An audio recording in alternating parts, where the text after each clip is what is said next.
Interesado ba ka nga moadto sa English speaking country pero wa ka kabalo unsaon nato ang process o mga procedures nga kailangan natong pagabuhaton? Well, aduna kitay event nga pagabuhaton karong January 31, 2026, 9 a.m. to 12 noon sa City Deans, Cebu. So sa mga nurses o professionals nga naa sa Cebu, gina-invite namo kamo nga mo-attend sa among event sa City Deans sa Cebu karong Sabado.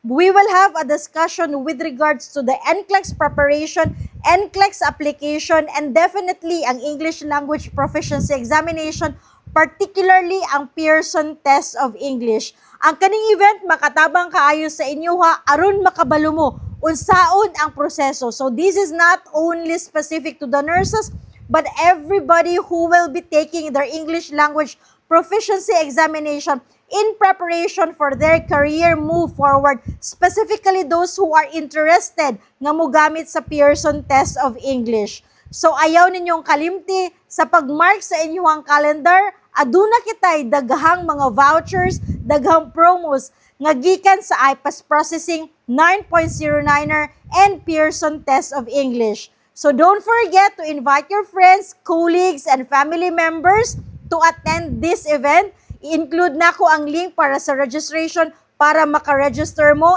and maka-join mo sa among event karong Sabado sa City Deans, Cebu City. So kita-kita ta karong Sabado sa City Deans, 9 a.m. to 12 noon. See you there!